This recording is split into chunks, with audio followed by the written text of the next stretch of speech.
memanglah dalam agama tak ada cerita sambutan Happy New Year ni, tapi ini merupakan satu perkara yang baik kan kalau kita buat elok-elok. Sebab tu dalam pepatah Arab ada mengatakan al-bidayah hiyan nihayah. Permulaan itu dia akan menentukan kesudahan. Jadi bermakna kalau kita mulakan hidup kita dengan baik, insya-Allah lah mati kita pun baik nanti kan. Jadi begitu juga kalau kita mulakan tahun kita tu dengan perkara yang baik, insya-Allah mudah-mudahan satu tahun tu baiklah. Assalamualaikum warahmatullahi wabarakatuh dan hai, selamat datang ke sesi podcast Sembang Tirai Prihatin yang dibawakan khas oleh Yayasan Easy Prihatin. Saya DMY Aizat, host anda. Baik, sebelum saya lupa, salam 2024, salam tahun baru. Kita mulakan tahun baru ni dengan perkara yang positif. Kalau ada azam-azam tahun lepas yang masih belum dicapai, tak apa, tutup buku lama dan kita buka buku baru. Kita renew balik azam tahun baru yang mungkin tahun lepas tak tercapai. Dan pastikanlah tahun ni kita cuba capai semua azam-azam tahun baru kita. Baik, sebabkan tahun baru, tajuk podcast kita pada hari ini ialah awali tahun baru dengan nafas baru. Seronok sangat tajuk ni. Dan hari ini saya tak berkesorangan. Saya ditemani oleh seorang panel yang sangat-sangat hebat. Sebenarnya tak perlu pun untuk saya perkenalkan lagi. Tapi tak apa, jom kita kenal dengan panel kita, iaitu Ustaz Ghazali Ibrahim. Assalamualaikum Ustaz. Waalaikumsalam warahmatullahi. Apa khabar Ustaz? Alhamdulillah, sihat. Sihat, Alhamdulillah. Nampak memang sihat Ustaz. Baik Ustaz, Ustaz memang dah lama dalam bidang dakwah, medan dakwah ni banyak muncul di televisyen, radio dan sebagainya. Mungkin Ustaz boleh kongsi sikit pengalaman Ustaz dalam medan dakwah ni dan macam mana Ustaz bermula dalam medan dakwah ini. Mungkin Ustaz boleh kongsikanlah.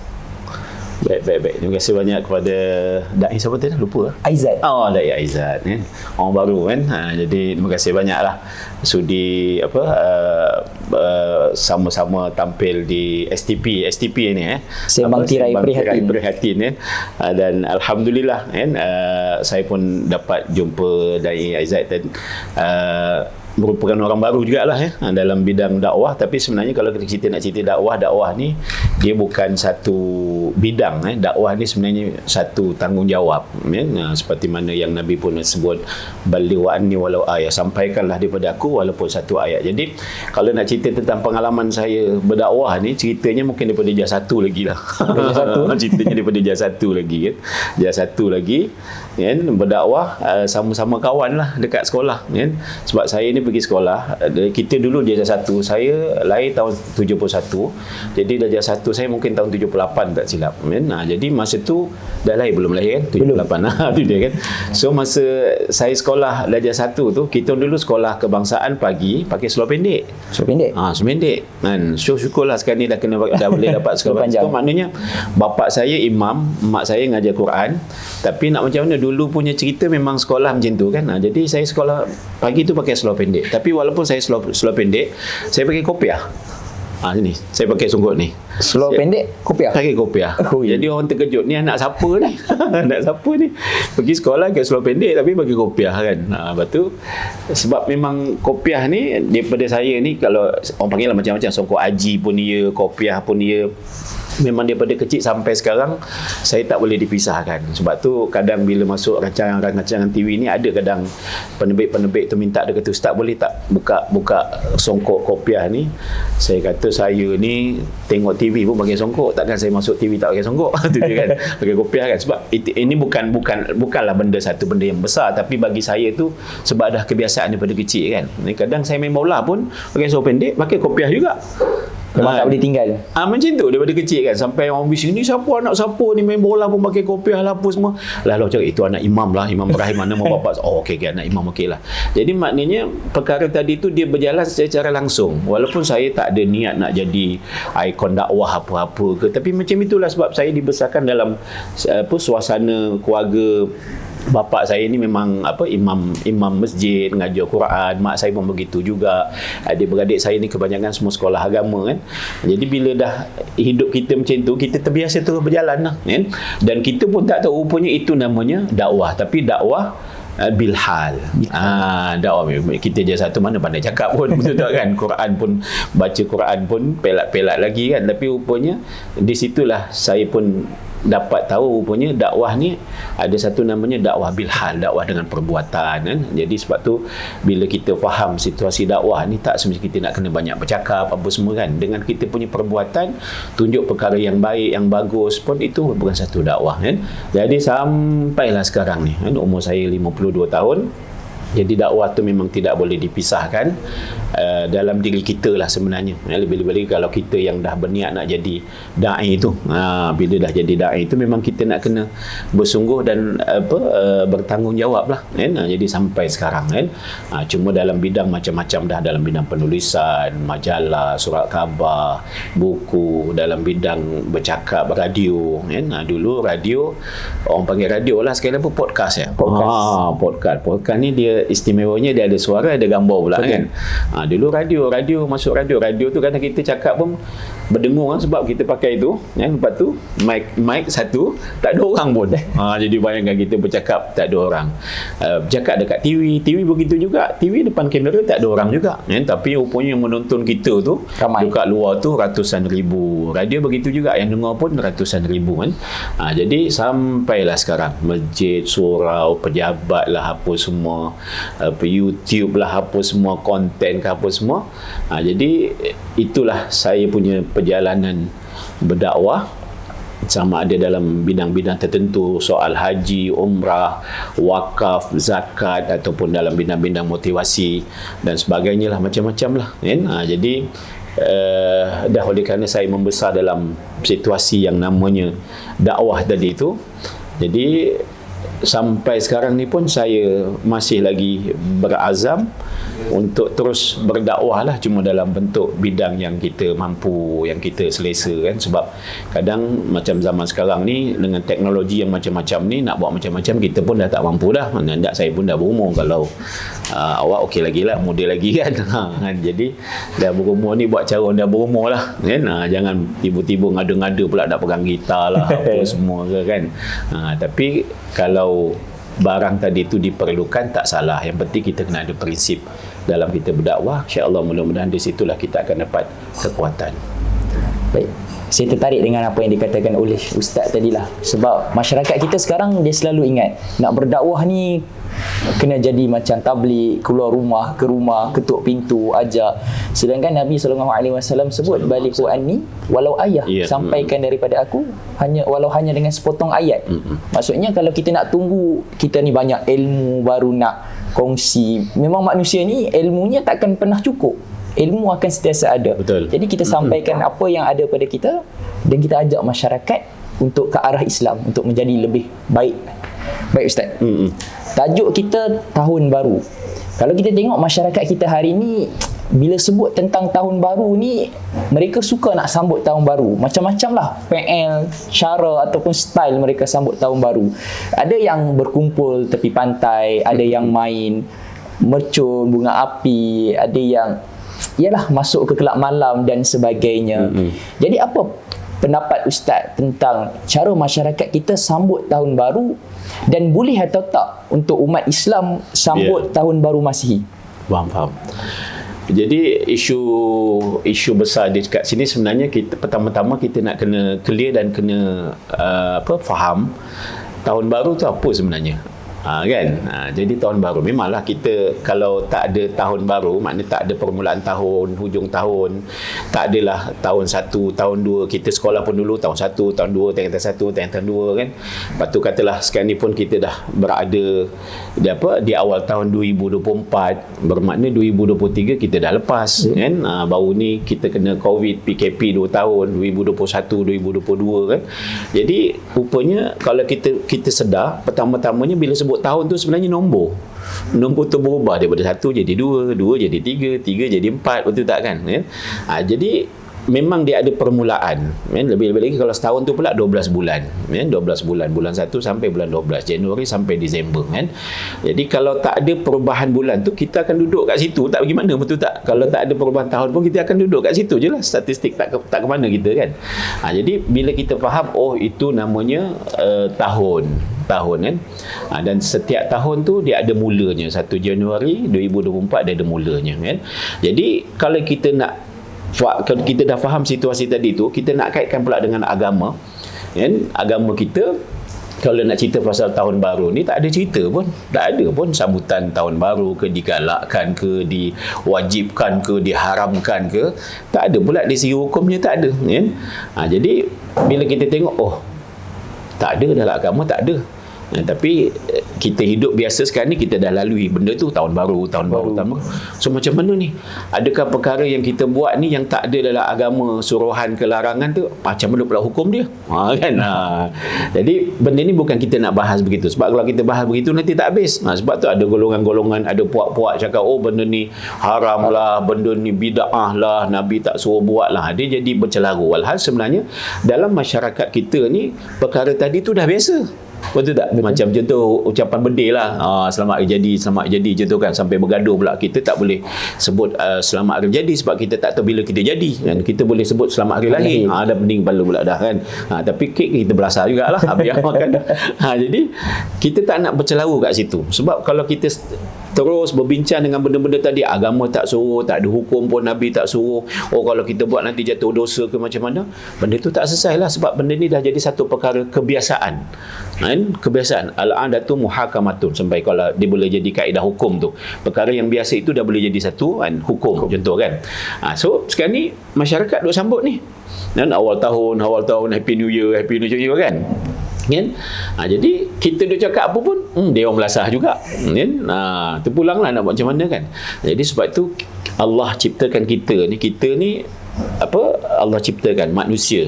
Allah ciptakan jadi manusia pula, qad khalaqnal insan fi ahsani taqwim. Allah sebut sesungguhnya manusia ni diciptakan dengan sebaik-baik kejadian, kan? Manusia sempurnanya kita ni ada akal, ada apa. So akal ni yang bezakan kita pula dengan makhluk lain. Tu dia, kan? Lembu tak ada akal, contoh, kan? Jadi takkanlah kita nak jadi macam lembu, sondol semua, kan? Jadi dengan akal ni kita boleh fikir, oh memanglah dalam agama tak ada cerita sambutan Happy New Year ni, tapi ini merupakan satu perkara yang baik, kan, kalau kita buat elok-elok. Sebab tu dalam pepatah Arab ada mengatakan al-bidayah hiyan nihayah, permulaan itu dia akan menentukan kesudahan. Jadi bermakna kalau kita mulakan hidup kita dengan baik, insya-Allah lah mati kita pun baik nanti, kan? Jadi begitu juga kalau kita mulakan tahun kita tu dengan perkara yang baik, insya-Allah mudah-mudahan satu tahun tu baik lah, kan? Jadi bila sebut baik tu, kita dah faham baik tu macam mana, terpulang, kan? Jadi malam tahun baru tu, kan, nak semayang hajat ke, nak semayang taubat ke, nak duduk satu keluarga baca Yasin ke, biasalah orang Melayu ni apa pun Yasin, tu tak, kan? Hidup Yasin, mati Yasin, kan?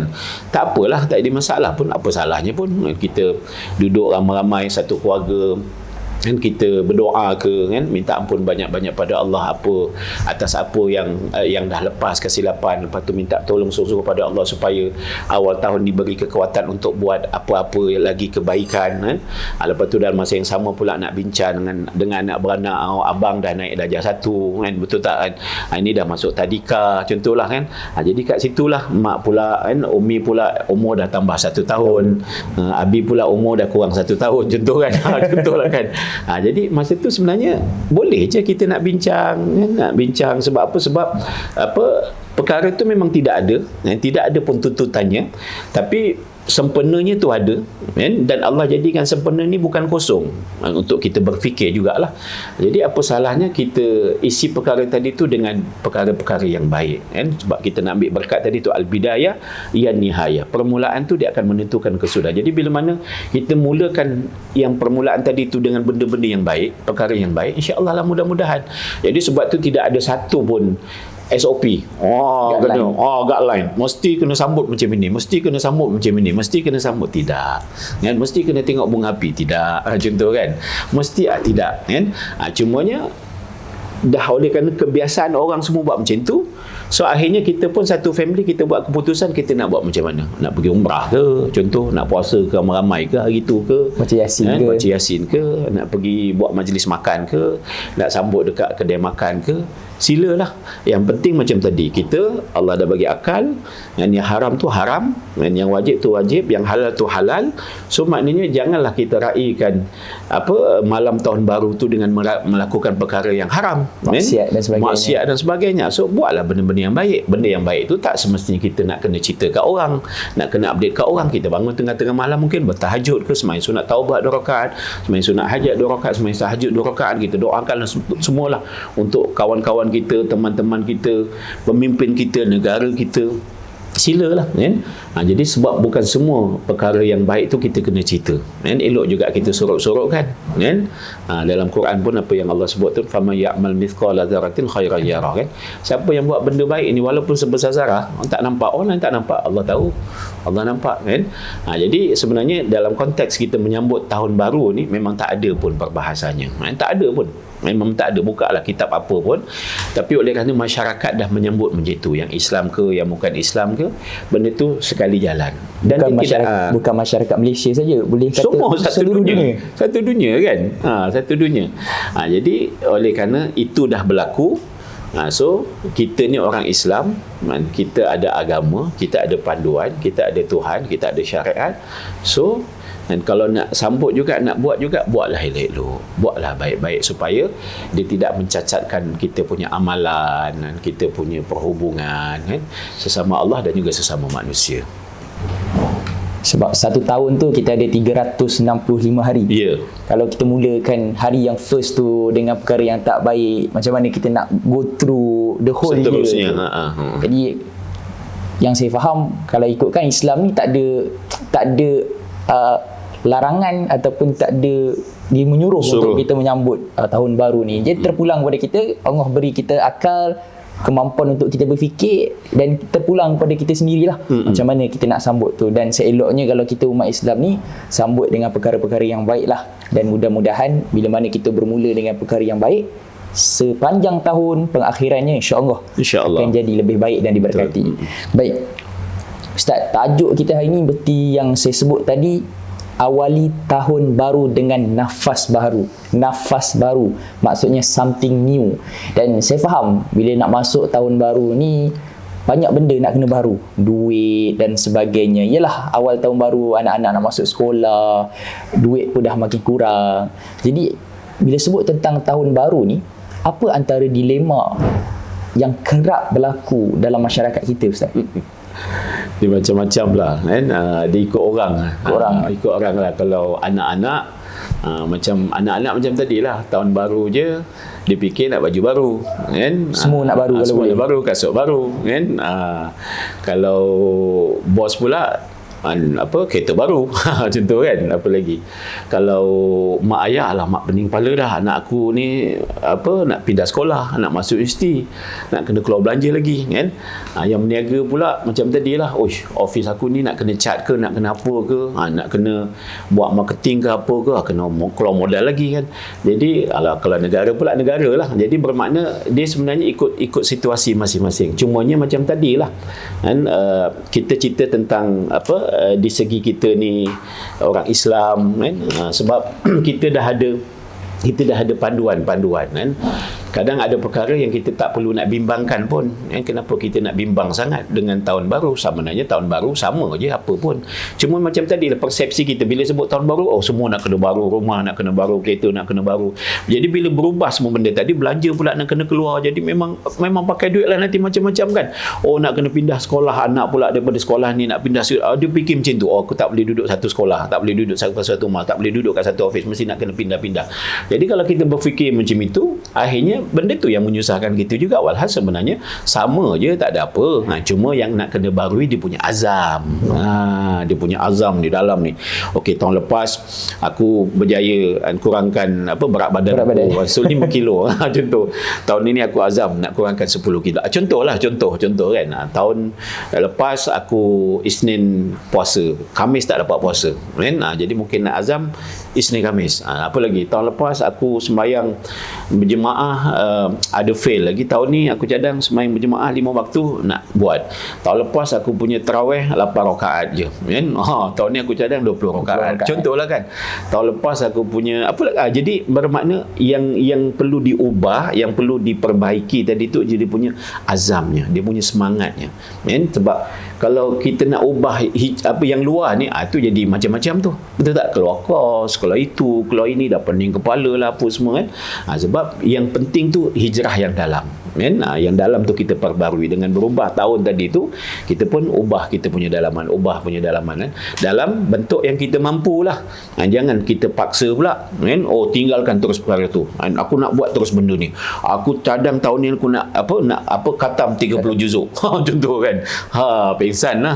So macam mana dengan kita tak pernah biasa baca selembar satu hari ke, tiba-tiba nak macam tu kan. Jadi bermakna pun jangan terlalu drastik ya, nanti akan menyusahkan kita pula perkara yang memang tidak ada kan. Kata orang tidak ada hukum dia, kau kena mesti macam ni, tak ada. So bila tak ada tu kita kira, kecuali memang benda tu dihukum kan, dihukum kau ni dah berdosa macam mana pun kau kena taubat, tapi taubat kamu tu macam ni betul. So itu kena bersuh lah, sebab itu dah jatuh hukum kan. Jadi dalam situasi ni maknanya sekarang ni kita dah melalui tahun, dah banyak siapa yang masih hidup lah, maknanya senang cerita dia kan. Siapa yang masih hidup, selagi dia hidup dia akan melalui proses tadi tu, 1 tahun ke 1 tahun ke 1 tahun ke 1 tahun. Jadi sepatutnya kat situ dia dah boleh faham dah, dia dah boleh terima perkara tadi tu. Maknanya bila walaupun tahun itu berubah, awal tahun tu berlaku, walaupun memang betul cerita pasal awal tahun tu macam-macam lah, gedebak-gedebuk macam benda dia, tapi sebenarnya tuntutan untuk kita perbarui itu yang namanya awal tahun tu ialah yang dalaman kita kan, azam kita, niat kita, semangat kita kan, apa-apa perkara yang perlu kita perbaiki lagi kan. Kalau diri sendiri itu diri sendirilah, kalau yang namanya keluarga itu keluarga lah, kalau yang namanya itu kampung-kampung lah, kalau yang nama tu pejabat-pejabat lah kan. Jadi tengok dia punya step-step dan tengok dia punya individu tu sendiri. Jadi bila mana kita dah faham, so takkan adalah kita nak gelabah macam orang lain tahun baru itu nak baru, tahun baru nak berubah lah apa semua. Walhal gaji kita banyak tu je pun, betul tak kan? Kalau naik pun naik sikit kan. Jadi bermakna kenapa perlu jadi macam itu, walhal sebenarnya tidak ada pun kan. Bagus kita jimatkan sikit untuk kita, yelah anak pun bila tahun baru anak baru keluar kan. Contoh kan. Jadi itu benda satu keperluan, cumanya Allah bagi kepada kita akal. Dengan akal itulah kita fikir, kita rancang supaya tak adalah berlaku perkara-perkara yang tak diingini kan. Jadi sebab itu jangan kita layan kita punya nafsu semata-mata, sebab kalau kita layan tu susah kan. Jadi sebab tu dalam situasi macam ni masing-masing tu dia kena berfikiran waras kan. Kalau perlu tujuh ajar nasihat daripada orang yang lebih berumur, jangan malulah, jangan segan, tanyalah, minta nasihat macam mana nak buat apa semua kan. Contoh ialah katalah kita nak jaga kita punya kan, kadang ada masyarakat tu duk fikir tentang bila kita merancang keluarga ni, mana boleh keluarga tak boleh rancang, nanti hukumnya haram contoh kan, sampai terpaksa tahan jangan beranak ramai apa semua tu kan. Walhal sebenarnya itu haram tu bila mana kita tak ada ilmu. Tapi kalau kita faham situasi sebenarnya, kita jarakkan anak kita setahun, 2 tahun, 3 tahun kan, tak salah kan. Jadi benda tu kena ada ilmu. Tanyalah dekat doktor macam mana cara dia, tanyalah dekat orang agama hukum dia macam mana kan. Bahkan kalau dah sampai satu ketika pun, contoh perlu digugurkan, kadang di segi hukum pun wajar kan.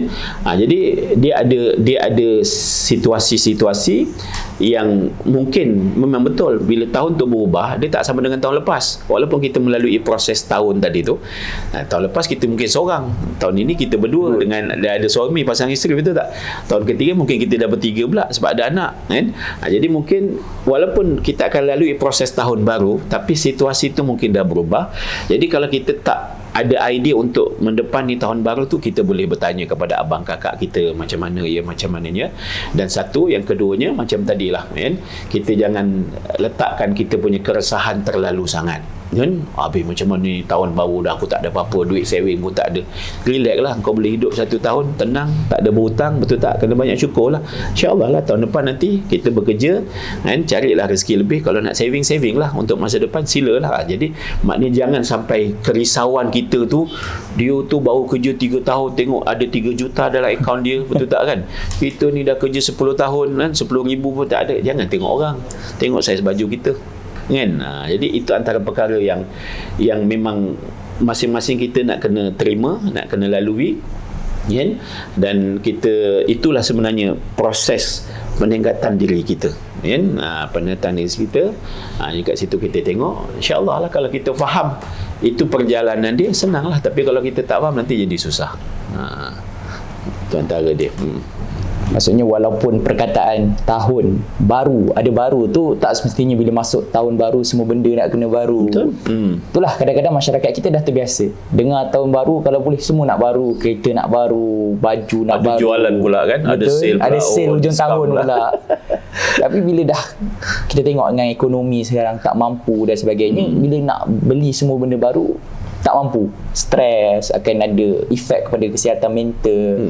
Pinjam pada alung, tak boleh bayar, lepas tu diugur, stres, lari, dan sampai ada kes yang bunuh diri. Betul. Mata-mata sebab tak bayar hutang, dan boleh dijadikan sebab hutang tu sebab semata-mata nak sambut tahun baru. Nampak sebenarnya tahun baru ni kecil, tapi kalau kita tak ada ilmu untuk kita sambut tahun baru ni, dia boleh beri kesan yang besar pada hidup kita. Betul. Macam Ustaz sebut tadi, Ustaz, tahun baru, azam baru. Kalau kita tengok, memang masyarakat kita hari ni kalau boleh semua nak ada azam tahun baru. Kadang-kadang seorang tu kalau tanya, oh azam aku tahun ni 20. Dia banyak bukan sebab apa, Ustaz? Sebab azam tahun-tahun sebelum ni dikumpul. Tak tercapai, dia bawa dia renew, dia kumpul, bawa kepada tahun ni. Sebab tu tahun ni azam dia banyak. Ya. Jadi nak tanya sikitlah kepada Ustaz ni, azam tahun baru ni ada keperluan tak untuk kita buat, ataupun dia sekadar trend? Oh, nampak semua pakat bagi tahu dia punya azam, aku pun nak ada azam tahun baru. Dia keperluan ataupun dia trend semata-mata? Dia sebenarnya dia bukan sekadar tahun baru tu yang kita nak kena berazam. Sebenarnya setiap hari tu kita kena berazam. Bangun tidur je, celik mata je kan. Sebab biarlah kita tak tahu, kalau kita tidur terus pergi habis kan. Tapi bila kita paginya tu kita bangun kan. Jadi sepatutnya daripada setiap hari tu memang kita perlu berazam. Sebab ibarat bila mana kita tak ada azam, macam kita tak ada plan lah, hari ni kita nak buat apa. Kita bangun tidur tu, hari ni buat apa ya kan. Nak buat apa ya. Jadi bila kita tidak berazam, kita tak ada jadual, kita tak ada perancangan, so nanti satu hari tu kita akan kosong je, kita tahu lost. Kita ni lost kan. Jadi itu harian, so apatah lagi yang tahunan tu. Semuanya bentuk azam tahun ni dia besar. Dan kenapa kita perlu kan, walaupun benda ni memang tak ada pun hukum ni, tak ada hukum agama pun, tak ada cerita pun semua tahun baru, tapi bila kita dah melalui proses kehidupan, akhirnya kita merasakan ini satu benda yang perlu kan. Cuma perlu tu ikut masing-masing lah. Cara Aizat macam mana, cara saya macam mana, perlu tu macam mana. Kenapa benda ni perlu? Ni kita ambil daripada sempena hadis Nabi SAW kan, innamal a'malu binniyat kan. Hadis tu kita mau tahu cerita dia macam mana Nabi berhijrah daripada Mekah ke Madinah. Rupanya dalam ramai-ramai itu ada macam-macam bentuk hijrah, betul kan. So jadi, dan ulama mengatakan kaitan hadis innamal a'malu binniyat ni dengan kehidupan kita ni, rupanya 80% daripada kehidupan kita ni berpaksikan kepada hadis tadi tu. Berpaksikan kepada hadis niat tadi tu. Dan niat itulah azam, niat itulah yang sebenarnya menggerakkan kita kan. Jadi sebab tu bila mana kita boleh mulakan tahun baru kita ni dengan azam yang baru. Cuma macam tadilah, kita kena tengoklah kita punya kemampuan, kesesuaian, keperluan kan, di segi duniawinya, di segi ukhrawinya. Jangan kita berazam dunia, oh aku nak kena ada rumah, aku nak kena ada kereta, aku nak kerja gaji 10,000 contoh kan. Tapi ukhrawinya, ibadah kau macam mana, amalan kau macam mana kan, sedekah kau macam mana, sedekah kau pula macam mana, zakat kau pula macam mana. Jadi maknanya kena tengok dua-dua tu, hablum minallahnya satu, hablum minannas satu, lepas tu duniawinya satu, ukhrawinya pun satu kan. Jadi dekat situ kita rumuskan. So itu yang jadi satu yang namanya azam kan? Dan benda ni perlu, sebab bila kita tak ada benda tu, azam tak ada, kita tak ada drive. Di mana mana siapa yang mandu kita ni kan. Sebab tu bila kita sebut innamal a'malu binniyat, apa yang kita buat ni berpandukan kepada niat, wa innamal likulli imrin ma nawa, dan segala apa yang kita niat tu dia akan jadi kita punya drive, dia akan mandu kita. Sebab bila kita tak set, tak jadi apa-apa lah kan. Contoh awal tahun baru kan, azam kita tidur. Tidur sepanjang tahun tidur. So tak ada apa lah. Tapi bila kita letak, aku nak buat macam ni, nak buat macam ni, nak buat macam ni kan, aku target tahun ini sebelum bulan berapa aku nak kahwin, aku contohlah. Tidak contoh kan, untuk orang yang sebelum tu single kan, aku pula nakkan orang yang macam ini. Tu maknanya dia punya perancangan lah. Jadi bila ada tu, dia akan drive. And where the mind goes, energy follows. Tu dia, kita relatekan dengan hadis tadi tu kan. Where the mind goes, energy. Bila mana kita dah set ni, kita punya fikiran kita dah set untuk buat satu benda tu, so insyaAllah kita akan dapat satu tenaga untuk menjayakan azam perkara tadi tu, azam tadi tu kan. Jadi memang benda tu tak ada pun, tak ada suruhan, tak ada larangan, tapi bila kita dah dalam proses kehidupan, benda ni perlulah, benda ni perlulah. Jadi maknanya sekecil azam ke, sebesar azam ke kan, itu berpandu kepada masing-masing lah, bergantung kepada masing-masing orang. Cuma ia merupakan satu keperluan. Sebab kalau tak ada tu ibarat macam hidup kita ni kosong, sedangkan hadis innamal a'malu binniyat tu, itu yang drive itu punya perjalanan ni, walaupun dalam keadaan kita sedar tak sedar kan. Sebab niat tu kadang macam tu, niat tu macam usolli fardhu subhi, kita kena sebut. Tapi bila makan, kita tak ada sebut saja aku makan. Tak ada kan. Kita spontan makan, cari yang halal, makan yang berkhasiat, makan supaya badan kita sihat. Bila badan kita sihat, kita boleh buat kerja, bila kita sihat, kita boleh beribadah. Dia akan jadi niat yang spontan. Dan memang ada masanya niat yang kita kena sebut. Maknanya kalau kita tak lafazkan niat tadi tu, solat kita tak sah sebab dia rukun kan. Jadi begitulah juga. So hidup kita begitulah, kita dah lalui dah macam-macam proses daripada kecilnya kan, remajanya, dewasanya, sampailah kita berumur, ada keluarga dan sebagainya. Jadi sepatutnya di situlah kita boleh dapat macam-macam situasi yang akhirnya macam tadilah, bila awal tahun tadi tu kita tak ada detikkan apa-apa niat, apa azam, dia akan tahu tahun tu berjalannya macam mana. Tapi bila mana dia perbarui dia punya niatnya, azamnya kan, sebab tu syukurnya kita pula ni, kita ada dua tahun baru, satu tahun yang Masihi, satu lagi tahun Hijrah. Walaupun ada orang bergaduh, saya Masihi saya tak sambut yang Hijrah, saya Hijrah saja, tak kisahlah kan. Benda tu cuma kita nak kena faham kan. Tu yang bila tanya banyak sekarang ni bulan Hijrah berapa kan, tak tahu pula nak jawab berapa. Kena tengok kalender lain, ada hafal terus. Tu je tu. Jadi benda ni pun sebenarnya bukan satu benda yang besar kan. Sorry lah saya tak sambut masih ni, saya Hijrah aja kan. Bila kita tanya sekarang ni hari Hijrah berapa, kalau lahir dulu bukan Hijrah berapa, tak tahu pula kan. Tapi mengata yang Masihi itu tak betul pula. Jadi tak boleh lah. Sedangkan Allah menjadikan segala situasi ni sebenarnya waja'ala likulli syai'in sababa. Sempurna-sempurna ni sebenarnya ada sebab. Jadi kalau tak ada Masihi kan, jenuh juga nak pakai kalender Hijrah kan. Tahu tak kita kalender Hijrah tu macam mana? Betul tak kan? Jadi dah memang dunia tu gunakan kaedah Masihi. Kita kena follow lah. Alhamdulillah kita boleh terima. Kalau kita tak boleh terima, memang sampai ke sudah kita berurusan ni, kita tak puas hati ni, aku tak puas hati ni, macam mana ni kita orang Islam ni kena pakai, relax lah. Contoh kan, benda tu bukan benda yang kata orang kalau tak buat berdosa ke kan, kalau tinggal berdosa ke apa kan. Jadi itu bukan hukum dia kan. Jadi dalam situasi ni, keperluan tadi tu sebenarnya dia bergantung kepada seseorang itu kan. Jadi kalau kita tak nak drive kan, kita tak nak drive, you tak ni dia, jadilah macam tu. Jadi kalau you nak hidup you ada drive, ada pemanduan, ada perjalanan, you kena set. Kalau tak set, macam mana kan? Maksudnya azam tahun baru ni memang diperlukan, digalakkan. Ya, betul. Tapi janganlah pula bila sebut boleh ada azam tahun baru ni, kita berazam perkara-perkara yang sangat, orang kata di luar kemampuan kita. Macam itulah, jarang baca Quran, tiba-tiba target tahun ni aku nak syahadah. Syahadah 30 juzuk. 30 juzuk. Itu memang dah di luar kemampuan dah tu. Betul. Baik. Tapi bila ada azam tahun baru pun, tak kisahlah berapa azam tahun baru kita, bila kita letak, maksudnya kita kena do something lah untuk kita cuba nak fulfill kita punya azam tahun baru tu. Barulah orang kata bukan sekadar niat, bukan sekadar kita letak azam, tapi tak ada benda yang kita buat untuk cuba nak capai apa yang dikatakan sebagai azam tahun baru. Kita mungkin boleh guna kaedah. Ada main sodoku. Ada. Sodoku kan dia ada kotak besar, lepas tu dia ada satu kotak-kotak kan. So kita kena selesaikan setiap satu kotak, barulah kita boleh selesaikan besar. So begitu jugalah hidup kita ni. So maknanya kalau 1 tahun tu kita ada azam yang besar, tapi nak menjayakan azam tadi tu macam mana plan dia? Bulan 1, bulan 2, bulan 3, minggu 1, minggu 2. So begitulah sebenarnya kan. So dia perkara yang kita nak tu dia takkan datang kedebuk gitu kan. Aku nak cukup setahun ni aku ada saving 10,000. Macam mana kau nak dapatkan 10,000 tadi tu? Tak buat apa tapi macam mana nak capai? Kan? Jadi bermakna bila kita nakkan satu perkara tadi tu, azam tu sendiri kita nak kena tengok kita punya kemampuan diri. Saya ingat saya masa saya tingkatan 3 dulu. Saya sekolah agama Islam moden dekat Sungai Betik, Kelang. Masa tingkatan 3 tu, itu memang sekolah agama lah. Memang habis darjah 6 tu memang saya niat nak masuk sekolah agama. Kan tahun 1980. 83 tu memang saya dah niat dah, habis darjah 6 saya nak masuk sekolah agama. Walaupun masa tu orang tak berapa minat sekolah agama ni.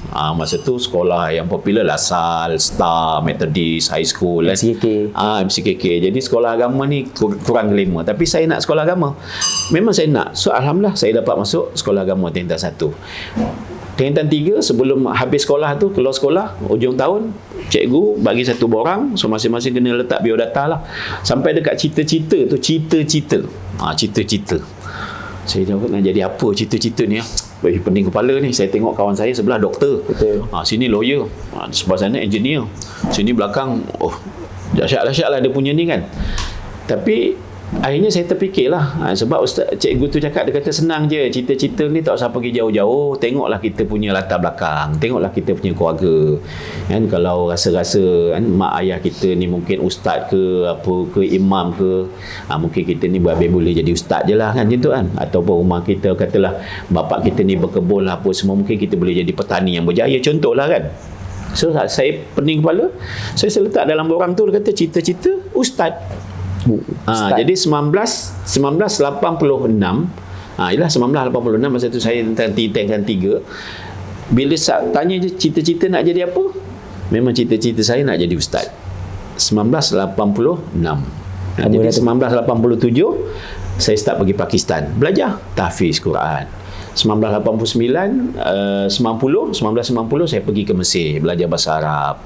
1992 saya start pergi ke Baghdad, saya belajar syariah ni lah, belajar syariah usuluddin semua bla bla bla. Jadi in between tu bila cuti saya balik Malaysia, 90-an saya balik Malaysia cuti, orang panggil saya ceramah. Bila ceramah kat masjid, seorang panggil ustaz, ceramah ustaz ceramah. Aku dah dapat lah aku punya title ustaz tu. Dah tercapai dah kan? Dan sampai sekarang title tu saya pakai lah kan? Saya pakai sebab itu benda yang memang saya nak. Nak tu maknanya. Jadi bila kita nak tadi tu, kita kena susun jadual lah. Kalau nak ustaz, maknanya kena belajar agama bersungguh-sungguh lah kan? Belajar agama. Jadi umur saya 1987 tu, umur saya 16 tahun, saya pergi ke Pakistan, lepas tu sambung Mesir, lepas tu sambung Jordan, lepas tu sambung Iraq, Syria kan. So untuk apa? Untuk mencapai saya punya azam dan cita-cita tadi kan? Jadi maknanya jangan letak je azam, cita-cita tapi tak tahu apa bendanya kan. Itu satu. Jadi letaklah azam, cita-cita yang kita boleh capai dengan perancangan-perancangan yang kita rasa kita mampu untuk lakukan. Jadi jangan main letak gitu saja kan. Tapi surah kat Tuhan letak, surah kat Tuhan letak, mana nak jadinya kan. Jadi kita kena berusaha juga. Walaisal insan illa ma sa'a. Bukanlah manusia itu melainkan apa yang dia boleh usahakan.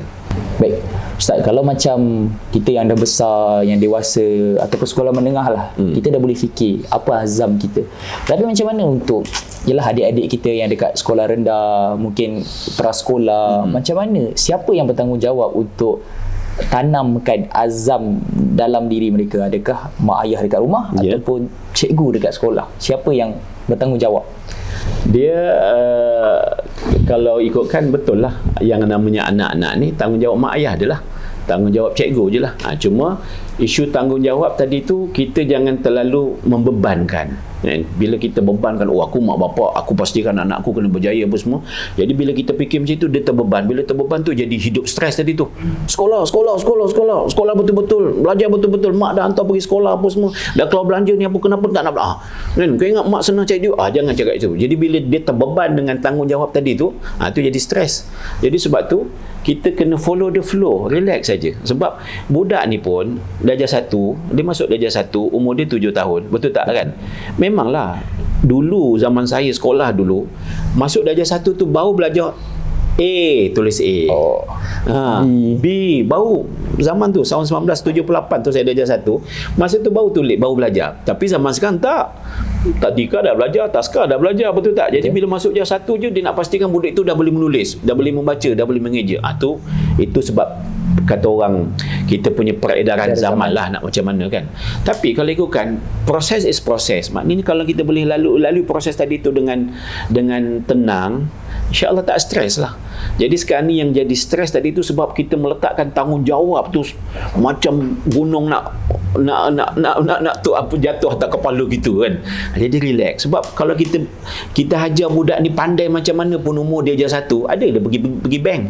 Tak boleh juga. Ada ke beli barang? Tak boleh kan. Jadi maknanya relax, benda tu relax. Cumanya tanggungjawab ibu dan ayah lah yang pastikan azam anak tadi tu kan. Tanggungjawab guru-guru lah yang pastikan azam anak-anak tadi tu. Jadi maknanya tanggungjawab memang tanggungjawab, cuma jangan letakkan sebagai satu beban. Bila beban tu yang kita kena stres, kita tekan budak ni, budak ni macam-macam cerita. Akhirnya budak tu pun nanti macam tadi dia pun bantut kan, betul tak? Sama-sama stres. Cikgu tekan dia, mak bapak tekan dia.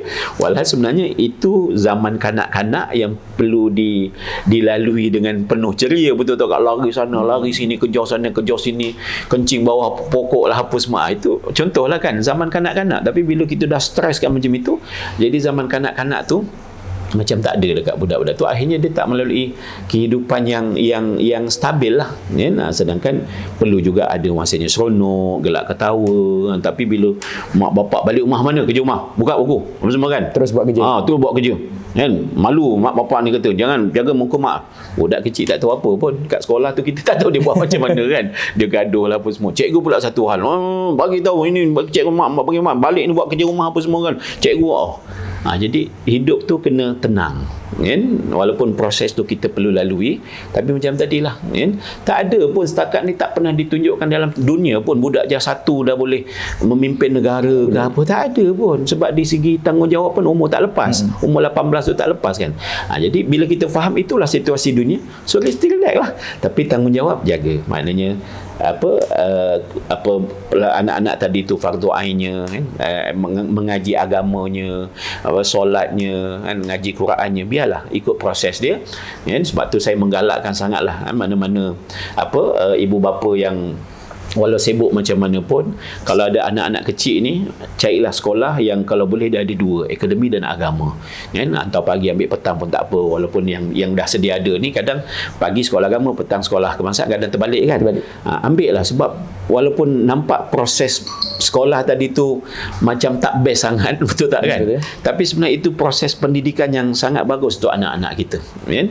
Sebab apa syllabus yang dilalui di sekolah agama tu, sebenarnya sekolah agama tu itu dah cukup dah. Maknanya kalau dia budak tu boleh belajar, boleh ikut, ibarat kata fardu ain tu dah lepas dah untuk anak-anak tadi tu. Jadi nak ibu ayah yang tak sempat nak mengajar agama kepada anak-anak ni, jadi bila dia hantar sekolah agama, insya-Allah lah kan. Jadi kalau boleh carilah. Sebab kalau tak rugi sangatlah. Walaupun memang betul akademi itu satu keperluan, tapi jangan akademi sajalah. Agama tu pun satu perkara yang wajib, sangat wajib lah kan. Sebab kalau ibu ayah tidak mendidik anak-anak ni dengan agama, so hukumnya berdosa kan. Anak-anak kita ni orang Islam lah, kita ni orang Islam lah. So fikir-fikirkan kat situ. Dan alhamdulillah di Malaysia ni dia punya kemudahan tu dah banyak dah. Sama ada yang kerajaan ke, yang swasta ke, dah banyak dah kan. Lagi pun waktu budak-budak ni senang apa yang kita ajar, apa yang kita didik senang masuk kepala. So maksudnya melentur buluh biarlah daripada rebungnya. Macam orang Melayu selalu cakap lah. Betul. Tapi walaupun melentur buluh, janganlah sampai kita tekan budak-budak tu sampai stres dan sebagainya. Orang kata, orang putih cakap follow the flow. Sampai satu tahap dia akan sendiri matang, dia sendiri akan faham dia punya tanggungjawab dan sebagainya. Baik, Ustaz, sebenarnya banyak lagi yang kita nak sembang pasal tahun baru ni, tapi masa pun dah mencemburui kita. Jadi nak minta Ustaz buat rumusan dan mungkin nasihat sikit berkenaan tahun baru kepada penonton kita dekat luar sana. Allahu Akbar. Jadi sekadar kesimpulan lah kan, kepada kita semualah, untuk saya, untuk da'i, untuk semua yang menonton kan, tak kira lah berapa umur kita kan. Jadi selagi mana kita hidup, memang kita akan terus melalui proses awal tahun kan, ujung tahun, awal tahun. Sama ada yang masihinya ke yang hijrahnya, kita akan lalui proses tersebut. Satu, jadi bila itu proses tu kita dah faham, kita kena bersiap sedia je lah. Maknanya kalau awal tahun tu kan, kita baiki azam kita, niat kita, letak semangat kita. Berbincanglah, kalau kita berkeluarga tu, kita bincanglah dengan anak, suami isteri. Kalau di pejabat tu, cara pejabat, macam mana kita nak menjayakan kita punya azam tadi tu kan.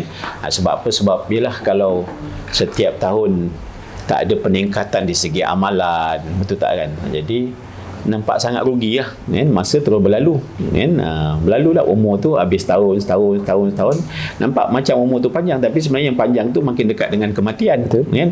So bila nak mati ni, kita nak bawa bekal. Apa bekal kita kan? Badan naik betul tak kan?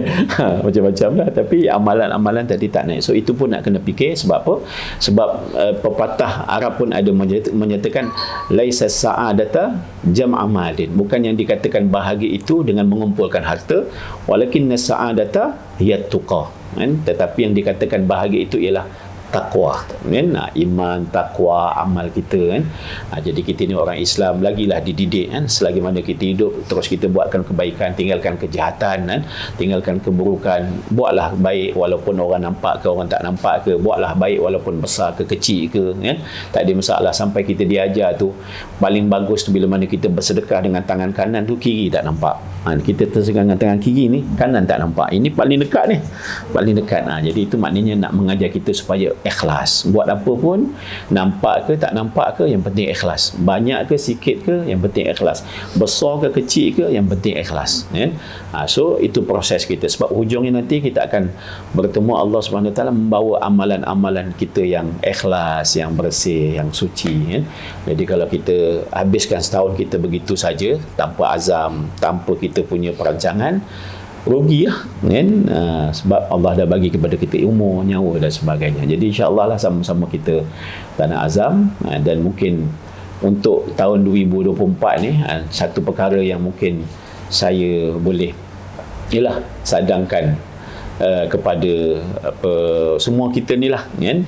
Ini antara satu dua amalan-amalan kan? Amalan-amalan kita ni memang antara salah satu amalan kita dituntut untuk banyakkan selawat. Allahumma salli ala sayyidina Muhammad wa ala ali sayyidina Muhammad kan. Jadi apa kata kalau 2024 ni kita banyakkan berselawat, tapi salah satu selawat besar yang kita mungkin melakukan ialah selawat Fatih. Allahumma salli wa sallim wa barik ala sayyidina Muhammadin al-Fatih lima ughliqa wal khatim lima sabaqa wan nasril haqq bil haqq wal hadi ila siratikal mustaqim sallallahu alaihi wa ala alihi wa ashabihi haqqa qadri wa miqdaril azim. Amalkanlah dan mudah-mudahan di permulaan tahun ini dan kita amalkan pula selawat Fatih dan jadi mudah-mudahan perjalanan hidup kita tu akan dimudahkan kan? Kalau kita nak amalkan pula ayat Quran, inna fatahna laka fathan mubina kan? Ayat surah Fatah tadi tu, ayat 1 sampai 5. Jadikanlah satu amalan kan? Anak-anak nak pergi interview kerja ke apa semua, sebelum nak pergi interview tu baca ayat 1 sampai 5 kan? Bapak pun boleh tolong doakan anak-anak nak pergi periksa dan sebagainya, untuk kelancaran bercakap ke periksa dan sebagainya. Itu amalan sampingan, tapi dalam masa yang sama kita punya kesungguhan lah kan? Jadi insya-Allah mudah-mudahan supaya kita dipimpinlah oleh Allah kan, untuk berjaya dunia, berjaya akhirat. Kita mulakan tahun 2024 ni dengan perkara yang baik. Mudah-mudahan perjalanan tadi akan penuh dengan kebaikan sampailah ujung dia. Ada rezeki berjumpa pula 2025, 2026. Selagi kita hidup, kita akan jumpa akhir tahun, ujung tahun, akhir tahun, ujung tahun. Tapi setiap kali ujung tahun, akhir tahun, awal tahun tu, kita dapat apa? Jadi insya-Allah mudah-mudahan kita akan terus dapat ampunan daripada Allah, dapat redha daripada Allah. Jadi kita ucapkan terima kasih kepada Ustaz Ghazali Ibrahim atas kesudian untuk meluangkan masa dengan sesi podcast kita pada hari ini. Jadi insya-Allah Ustaz, kalau ada umur yang panjang, Insya-Allah kita panggil lagi untuk podcast tahun depan. Baik, jadi penonton yang di luar sana dah dengar sesi podcast pada hari ini. Siapa yang masih belum ada azam, masih belum terlambat untuk pasang azam, pasang niat. Doakanlah supaya kita jadi insan yang lebih baik daripada tahun-tahun sebelumnya. Pasang azam, tak kisah satu ke banyak ke, tapi pastikanlah bila dah ada azam, kita perlu buat sesuatu untuk pastikan kita capai azam tersebut. Jangan orang kata sembang kosong. Kita naklah macam tu. Baik, jadi bertemu kita lagi dalam episod podcast yang seterusnya, Sembang Tirai Prihatin. Jadi jangan lupa untuk follow ke semua social media Yayasan Easy Prihatin. Kita ada di Facebook, TikTok, Instagram, dan jangan lupa juga untuk tekan butang subscribe YouTube Yayasan Easy Prihatin untuk lihat episod penuh podcast kita. Jadi sampai jumpa lagi di podcast Sembang Tirai Prihatin episod seterusnya. Sekian. Assalamualaikum warahmatullahi wabarakatuh. Terima kasih. Bye-bye.